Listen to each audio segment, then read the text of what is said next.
अब सवाल यह है कि बैठ रही थी, लेकिन बैठक फेल कैसे हो गई? बैठक फेल के कई मुद्दे रहे। पहला मुद्दा परमाणु प्रोग्राम। ईरान अमेरिका में बात परमाणु प्रोग्राम पर अटक गई। अमेरिका चाहता है कि ईरान कभी परमाणु हथियार न बनाए, जबकि ईरान ने बैठक में भी अमेरिका की यह शर्त नहीं मानी। जेडी वेंस ने कहा कि डील के लिए सबसे जरूरी एक चीज है, वो ये कि ईरान वादा करे वो परमाणु हथियार नहीं बनाएगा, लेकिन ईरान ने कहा कि हम राष्ट्रीय हितों से समझौता नहीं करेंगे। इसके अलावा देखिए अगली वजह थी ये हॉर्मूज पर नियंत्रण बातचीत नाकाम होने की दूसरी बड़ी वजह है, क्योंकि ईरान चाहता है कि हॉर्मूज स्ट्रेट पर उसका कंट्रोल हो, साथ ही वहां से निकलने वाले जहाज ईरान को टोल टैक्स दें। लेकिन ट्रंप और उनकी टीम इस शर्त को लगातार ठुकरा रही है।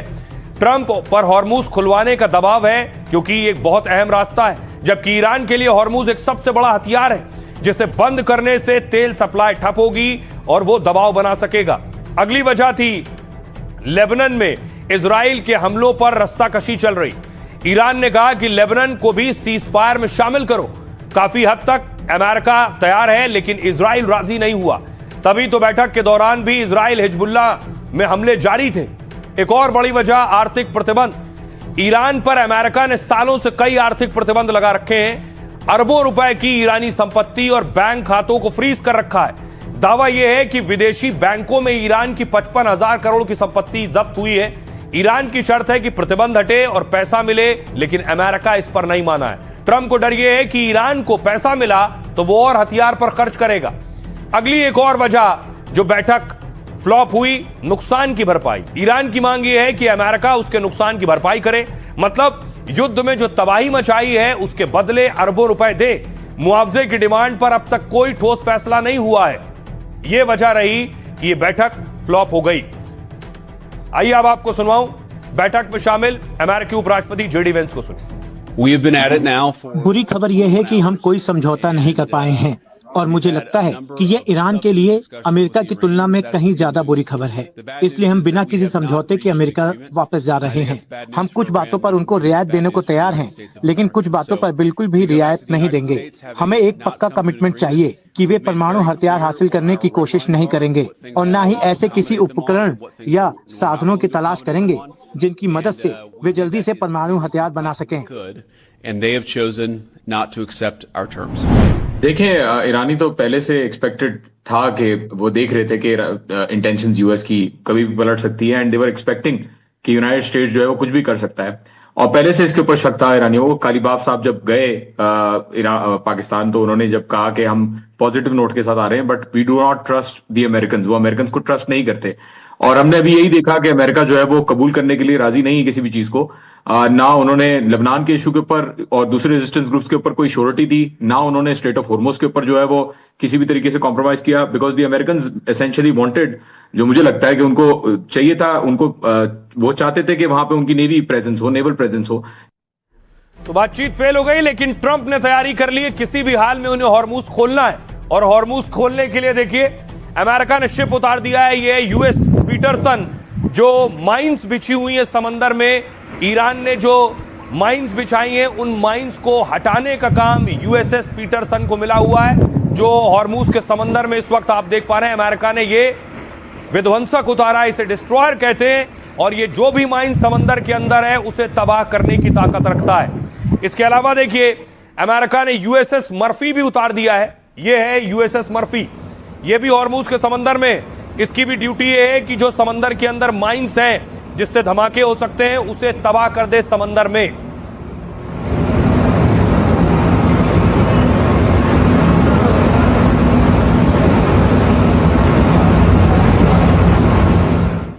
अब आइए आपको बताऊं माइंस होता क्या है। ये जो आप देख रहे हैं समंदर के अंदर, ये इन्हीं को माइंस कहते हैं। इससे शिप टकराएगा और धमाका हो जाएगा। ये समंदर में हॉर्मूज में बिछा रखे हैं ईरान ने। अमेरिका ने इसी को तबाह करने के लिए अपने जहाज भेजे। अमेरिका भी ईरान के इस जाल को तोड़ने वाला है, जिसके दम पर ईरान ने ग्लोबल तेल सप्लाई ठप कर दी है। जिस हॉर्मूज स्ट्रेट में ईरान ने बारूदी सुरंगें बिछा रखी हैं, ताकि जरूरत पड़ने पर ईरान धमाका कर जहाज को तबाह कर सके। उन्हें हटाने के लिए ट्रंप ने अपने जहाज समंदर में उतार दिए। कुछ इस तरह से ट्रंप ने कहा है कि हॉर्मूज को खाली करने की प्रक्रिया शुरू कर रहे हैं। अगर ईरान ने हमारे जहाजों पर हमला किया तो हम तबाह कर देंगे उन्हें। जल्द हॉर्मुज खोले ईरान, वरना समुद्री नाकेबंदी हो। अमेरिकी सेंट्रल कमांड के मुखिया एडमिरल कूपर ने बताया है कि उनके नाम जो उन्होंने भेजे हैं, यूएसएस पीटरसन और यूएसएस मर्फी, 2 विध्वंसक भेजे। अमेरिका के दोनों ही जहाज गाइडेड मिसाइल डिस्ट्रॉयर हैं। क्या करेंगे? कुछ इस तरह से, जो समंदर में दुश्मन के खिलाफ घातक मिसाइलों से लैस हैं। ये टोमाहॉक क्रूज मिसाइल और बैलिस्टिक मिसाइल दाग सकते हैं। इनमें दुश्मन के खतरों को पता लगाने के लिए बहुत हाईटेक सिस्टम लगा हुआ है। इन जहाजों के अलावा अमेरिका और भी तरीकों से बारूदी सुरंगें तबाह कर रहा है। एडमिरल कूपर के मुताबिक मरीन सैनिक और ड्रोन काम में लगा सकता है। हॉर्मुज की सफाई के लिए अमेरिका इसलिए भी आगे आया है क्योंकि ईरान खुद मान रहा है कि उसे नहीं पता है कि उसने बारूदी सुरंगें कहां-कहां बिछाई हैं। आईआरजीसी के जिन जहाजों ने ये माइंस बिछाई थी वो तबाह हो चुके हैं। अमेरिका ने समंदर में ईरान के करीब 155 जहाज डुबोने का दावा किया है। जाहिर है ईरान की बिछाई माइंस को अब अमेरिकी एक्सपर्ट हटाएंगे, लेकिन सैकड़ों फीट गहरे समंदर में यह जोखिम भरा और बहुत लंबा काम है। हालांकि अमेरिका काम शुरू कर चुका है, लेकिन ईरान इसे खारिज कर रहा है। आईआरजीसी के प्रवक्ता ने कहा कि हॉर्मुज में कोई अमेरिकी जहाज नहीं आया है। आइए अब आखिर क्या होने जा रहा है, विदेश मामलों के जानकार रविंदर सचदेवा साहब बता रहे हैं। ईरान ने अब एक सुपर वेपन बना लिया है जो कि इस जंग से पहले नहीं था। एक नया सुपर वेपन पैदा हुआ है इस जंग में, और वो है हॉर्मुज स्ट्रेट। ईरान को अब क्लियर एहसास हो गया है कि स्ट्रेट ऑफ हॉर्मुज पे वो पाबंदी लगा सकता है और दुनिया का पूरा चोक होल्ड कर सकता है। और इस सुपर वेपन को डेमोन्स्ट्रेट भी हो गया है। American power, American aircraft carrier, सब ने बमबारी जितनी मर्जी करी, पर स्ट्रेट ऑफ हॉर्मुज नहीं खुल पाया। तो ईरान अब इस एडवांटेज को कभी गिव अप नहीं करेगा कि, और एडिशनल ईरान ने बल्कि स्ट्रेट ऑफ हॉर्मुज पे अपनी सॉवरेनिटी क्लेम कर दी है। ईरान ने बिल्कुल वाज़ेह अल्फाज में इस बात को कहा है कि हर वो मुल्क के जो हमसे जंग कर रहा है उसको हम स्ट्रेट ऑफ हॉर्मुज इस्तेमाल करने नहीं देंगे। जिन लोगों ने हम पर जंग को थोपा है वो लोग हमसे ये वादा करें और एक चैनल और एक इस तरह का रास्ता निकाला जाए जहां पे हमको कंपनसेट किया जाए और वो नुकसानात जो उनकी वजह से हमको हुए हैं उसकी भरपाई होना चाहिए। तो ईरान न्यूक्लियर के ऊपर अपने स्टैंड को क्लियर कर चुका है कि वो किसी भी तरह का वेपन नहीं बनाना चाहता है। इनरिचमेंट के बारे में वो बात करने के लिए तैयार है और समझौते तक के पहुंचने के लिए तैयार है। और हॉर्मुज के बारे में ईरान ये क्लियर कह चुका है कि जब हम पर हमला हुआ है तो अब हॉर्मुज पहले जैसे था, अब वैसे नहीं होगा कि हम पर जो लोग पाबंदी लगाते हैं वो लोग भी हॉर्मुज से आसानी से फायदा उठाएं, ये नहीं होने देंगे। तो बातचीत फेल हो गई तो सबसे ज्यादा डर किसे है? डर उन्हें है जो बिना बात की मार खा रहे थे, यानी वो मुस्लिम देश जिन पर ईरान अटैक कर रहा था। खबर यह है सऊदी अरब में पाकिस्तान ने मदद भेजी है, दावा है कि फाइटर भेजे हैं और सेना भेजी है।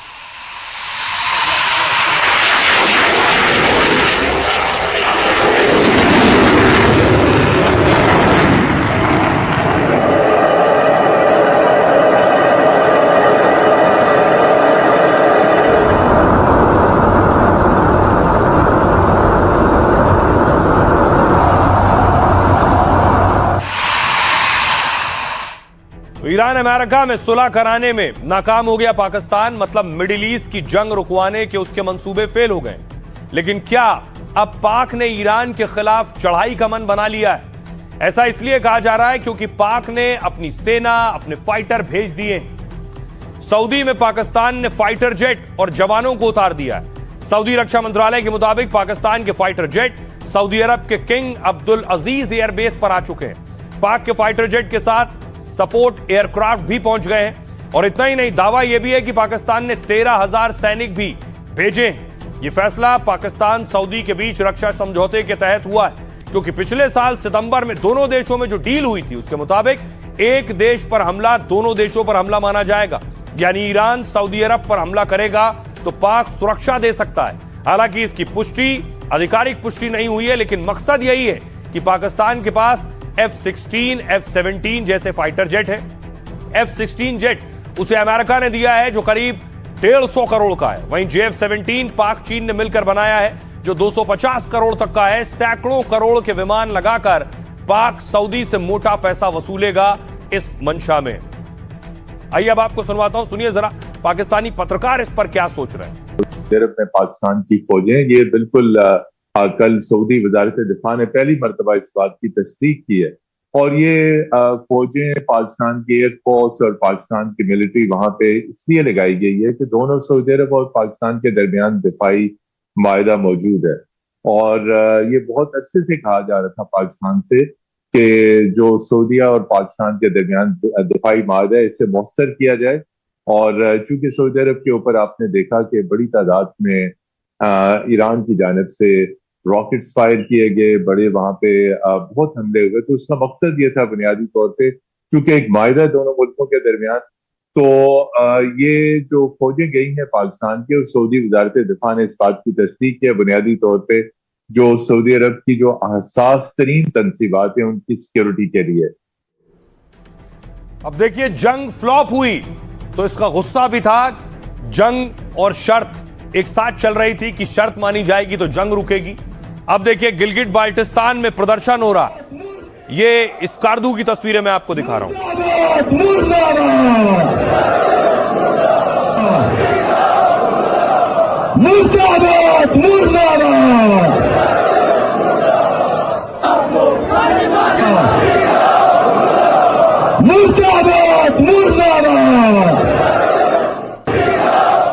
जंग रोकने के लिए प्रोटेस्ट हो रहा है। इजराइल में लोग सड़कों पर उतरे नेतन्याहू के खिलाफ कि वो अभी लेबनान के साथ जो जंग जारी रखे हुए हैं उसे भी रोकें।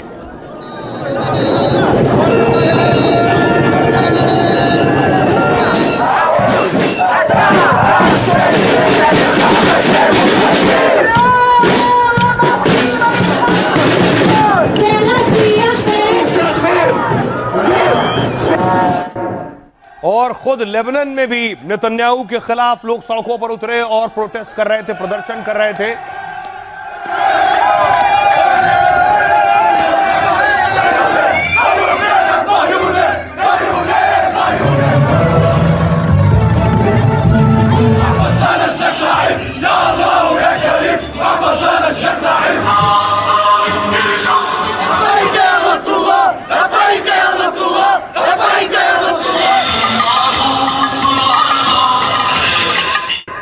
बातचीत का कोई नतीजा नहीं निकला। तो उसके बाद जब अखबार छपे तेहरान में तो सबकी हेडलाइंस में बातचीत फ्लॉप होने का ही जिक्र था। चीत किस तरह से बेनतीजा रही है, और दुनिया के नेताओं को भी ये टेंशन थी क्योंकि वो उम्मीद लगाए बैठे थे कि पाकिस्तान में हो रही बातचीत से कुछ निकल कर आएगा। अब देखिए दुनिया के नेता क्या। ऑस्ट्रेलिया कह रहा है निराशाजनक है कि बातचीत बिना समझौते के खत्म हो गई। अब सबसे ज्यादा जरूरी है कि सीजफायर को जारी रखा जाए और अमेरिका और ईरान में बातचीत फिर से शुरू हो। ब्रिटेन कह रहा है हमारा जंग में शामिल ना होने का फैसला बिल्कुल सही था। ट्रंप का बयान अक्सर विवादित और भड़काऊ होता है। ट्रंप को उनके शब्दों से नहीं एक्शन से आंकना चाहिए और विवाद का हल सिर्फ बातचीत से ही निकल सकता है। रूस कह रहा है रूस मिडिल ईस्ट में जारी तनाव को खत्म करने और शांति बहाल करने के लिए हर मदद देने को तैयार है। स्थायी शांति के लिए रूस मध्यस्थता को भी तैयार है। यूएई का कहना है हॉर्मूज रूट पर सिर्फ ईरान का कंट्रोल नहीं और वो इसे बंद नहीं कर सकता है।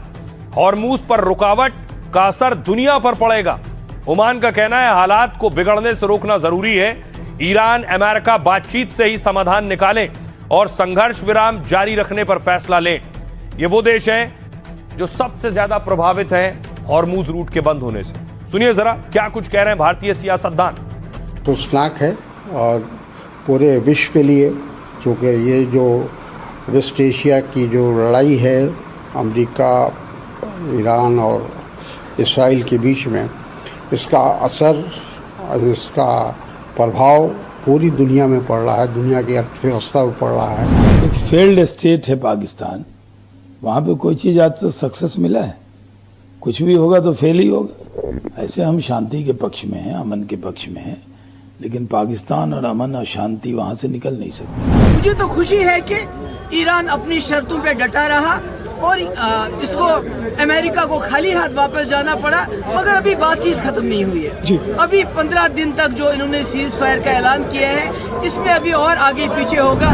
पूरी दुनिया के लिए नुकसानदेह है, बातचीत का सफल ना होना, उसमें जो उम्मीदें थी वो उन उम्मीदों का हासिल ना होना। पाकिस्तान में यदि किसी मध्यस्थता की बात कोई शुरू होती है, मुझे लगता नहीं है कि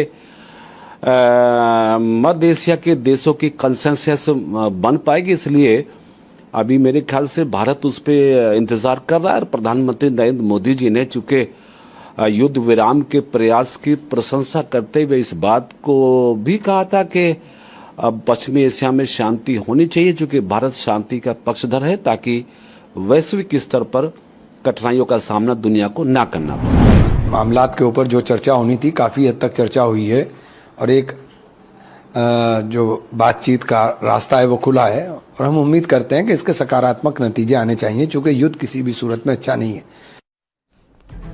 अब देखिए, लेकिन ट्रंप कह रहे हैं किसी भी हाल में हॉर्मूज खोलना है। ट्रंप ने बाकायदा लिखा है पोस्ट और उसमें लिखा है कि हॉर्मूज की नाकेबंदी की तैयारी है और कोई भी हॉर्मूज ऐसे बंद नहीं कर सकता है। देखिए क्या कह रहे हैं ट्रंप। ट्रंप ने कहा पाकिस्तान में बातचीत फेल होने से वो भड़के हुए इस वक्त गुस्से में है। हॉर्मूज स्ट्रेट में यातायात की पूरी तरह से नाकेबंदी की जाएगी। ट्रंप ने कहा हमारे पास दुनिया की सबसे शानदार नौसेना है। अमेरिकी नेवी तत्काल प्रभाव से हॉर्मूज में प्रवेश करने या उससे बाहर निकलने वाले जहाजों की नाकेबंदी शुरू करेगी। मैंने नेवी को बोला है कि वो ऐसे हर जहाज को खोजें और रोकें जिसने ईरान को फीस दी हो। ऐसे जहाज को सुरक्षित रास्ता नहीं मिलेगा। ईरान की आर्थिक ताकत कम करेंगे, हमारा स्थिति के लिए तैयार है। जरूरत पड़ने पर युद्ध खत्म करने के लिए अमेरिका कार्रवाई करेगा। इससे पहले ट्रंप ने चीन को भी ईरान की मदद के लिए धमकाया था। ट्रंप ने कहा था अगर चीन ईरान को कोई हथियार भेजता है तो उसे परेशानियों का सामना करना पड़ सकता है। ईरान को हथियार देने वालों पर 50% टैरिफ की धमकी दे चुके हैं ट्रंप। ईरान ने कहा है हॉर्मूज पर कंट्रोल छोड़ने को बिल्कुल राजी नहीं है। ईरान का रुख साफ है कि हॉर्मूज से निकलना है तो टोल देना होगा। ईरान के उप संसद अध्यक्ष हाजी बाबाई ने बयान देकर कहा है कि हॉर्मूज स्ट्रेट ईरान के कंट्रोल में, यह तेहरान की रेड लाइन है। यहां से गुजरने वाले जहाजों को ईरानी करेंसी में टोल देना होगा। तो आमने सामने है, सुनिए जरा ट्रंप और ईरानी सिक्योरिटी ऑफिसर क्या कह रहे हैं। चीन ईरान को हथियार भेजने की तैयारी कर रहा है, इस पर आप क्या कहेंगे? अगर चीन ऐसा करता है तो उससे बड़ी मुश्किलों का सामना करना पड़ेगा, ये तय है। हम अमेरिका पर बिल्कुल भरोसा नहीं करते। अहंकार और उपनिवेशवाद पर बना राष्ट्र दूसरों का सम्मान कैसे कर सकता है और वह अपने समझौतों का पालन कैसे कर सकता है? अमेरिका को इस एग्रीमेंट की हमसे ज्यादा जरूरत है। अगर वे हमारी शर्तें नहीं मानते हैं तो हम अपने रास्ते पर चलेंगे और कुछ नहीं बदलेगा। अब देखिए जरा, ट्रंप कह रहे हैं कि हॉर्मूज खोलो, लेकिन हॉर्मूज को पर अमेरिकी जहाज को वार्निंग मिल गई। वार्निंग मिली कि फौरन यहां से हटो, नहीं उड़ा देंगे जहाज। 121 US Navy warship 121. This is Sepah Navy station. You must alter course and go back to the Indian Ocean immediately. If you don't obey my order, you will be targeted. Out. This is Coalition Warship 121, engaged in transit passage in accordance with international law. No challenge is attended to you. US Navy warship transiting in the vicinity Fujay Port and Oman Sea. This is Sepah Navy. This is Sepah Navy. Last warning, last warning, last warning. Attention all vessels, attention all vessels, attention all vessels in Oman Sea. This is Iranian Sepah Navy. If you see any warship in your vicinity, keep a distance more than 10 miles from them because I'm ready to open fire on them without any warning. US Navy warship 121. This is Sepah Navy station. You must alter course and go back to the Indian Ocean immediately. If you don't obey my order, you will be targeted. Out. अब आप सुन रहे हैं, अमेरिकी ship को सीधे सीधे warning दी जा रही है कि समंदर से बाहर निकलो, और नहीं निकले तो फिर टारगेट होगा, उड़ा दिया जाएगा। दूसरी तरफ देखिए उसके बाद हुआ क्या। कल तक हॉर्मूज खुला था, उसके बाद देखिए हॉर्मूज फिर बंद है। जहाज फिर इंतजार में खड़े हुए समंदर में।